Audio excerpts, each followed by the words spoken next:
Türkiye'nin yüzölçümü en küçük şehrinden daha küçük bir ada ülkesi olan ve Asya kıtasının en zengin ülkesi konumunda bulunan, kişi başına düşen milli gelirde İngiltere, Fransa, Almanya gibi gelişmiş ülkeleri geride bırakan bir ekonomi. Bu bölümümüzde bir zamanlar fakirlikten kırılırken dünyanın önde gelen finans merkezlerinden biri haline dönüşerek zenginleşen Singapur'un başarısının sırlarını araştıracağız.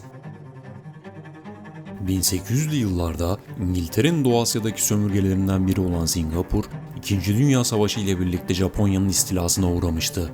Savaş sonrası Japonya'nın teslim olması ile birlikte tekrar İngiliz hakimiyetine girmiş, tam bağımsızlığını ise ancak 1965 yılında kazanabilmişti.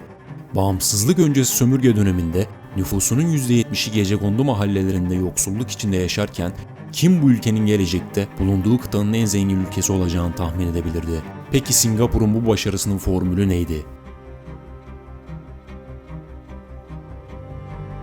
Başbakan Lee Kuan Yew, mucizenin arkasındaki adam.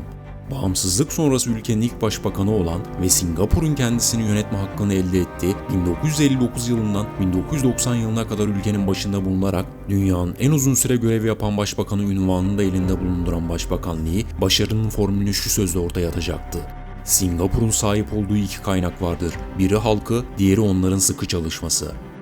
Başbakan Lee göreve geldiğinde yüksek işsizliğin olduğu, halkın yarısının okuma yazma bilmediği, dünyadaki en düşük doğum oranına sahip bu ülkeyi ancak sıkı çalışma ile ilerletebilirdi.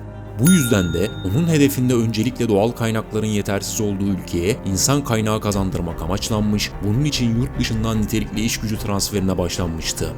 Artan bu nitelikli iş gücü sayesinde ülkede zamanla biyoteknoloji araştırmaları, eczacılık ürünleri, yarı iletken çipler, hafıza kartları, uzay mühendisliği gibi birçok alanda üretim yapılmaya başlanacaktı. Bölgedeki diğer limanlara görece küçük bir limanı olan Singapur'un ekonomisi büyüdükçe limanın da konumu itibariyle büyüme göstermiş, dünyanın en büyük 7. Asya Pasifik bölgesinin ise en büyük limanı haline gelmişti. Başbakan Lee giriştiği reformlarla ülkeye yatırımcı da çekmeye başlamıştı. Ama yatırımcının gelmesi Başbakan Lee'nin hatırı için olmamıştı.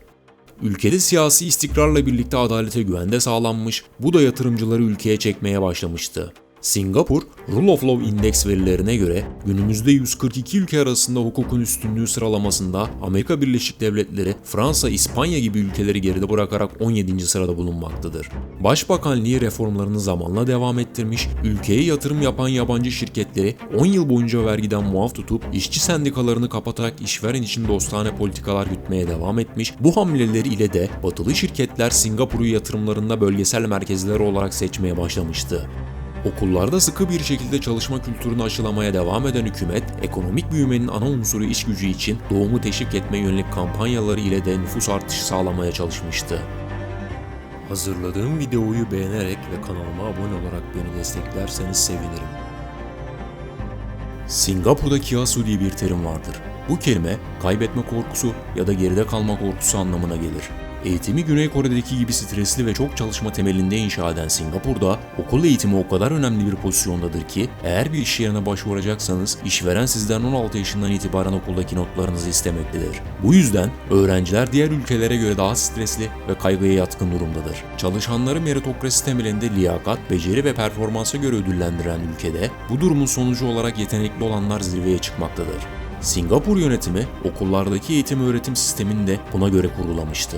1980'li yıllara gelindiğinde Başbakan Lee, şu anda Singapur'un en büyük zenginlik kaynağı olan finans altyapısının temellerini atmaya başlamıştı. Amerika Birleşik Devletleri ve İngiltere gibi ülkelerin izinden giderek finansal hizmetler sektörünü yaptığı düzenlemelerle serbestleştirmişti. Yapılan düzenlemelerin mirası bugün açıkça görülmekte olup yaklaşık 4200 çok uluslu şirketin bölgesel merkezi burada bulunmaktadır. Günümüzde Singapur'da kurumlar vergisi oranı %17'dir. Ancak bazı özel faaliyetler için bu oran %13,5 veya daha düşük bir seviyeye de inebilir. 2004 yılında Başbakan Lee'nin büyük oğlu olan Lee Hsien Loong başbakanlığı devraldı. Singapur'a iş ve para akışını devam ettirmek için ülkesini daha çekici bir hale getirmesi gerektiğini fark eden oğlu Lee, Singapur'un başarısının anahtarı olarak gördüğü finansal ve jeopolitik konumunu zenginleştirmek için eğlence merkezleri inşa etmeye başlayıp aynı zamanda kumarhaneler ve tatil köyleri açarak şehrin silüetini de değiştirmişti.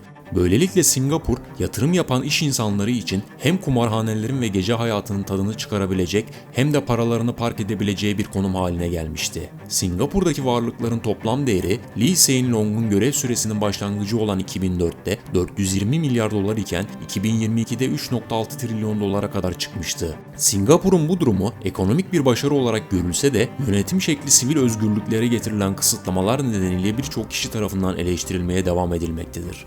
Basın özgürlüğü ve medya hükümet kontrolünde olup ülkede son yıllarda bir korku iklimi de oluşmaktadır. İnsanlar hükümeti eleştirmekten korkmakta ve gösteri yürüyüşleri de yasa dışı kabul edilmektedir. Her ne kadar ülkede zenginlik artsa da yaşanan yoğun göç sonrası konut fiyatları da artmakta, hayat pahalılığı çekilemeyecek düzeylere ulaşmaktadır. Singapur yönetimi için ekonomik ve siyasi açıdan şu an her şey toz pembe gözükse de Asya'nın bu zengin ülkesi için gelecek neler getirecek zamanla göreceğiz.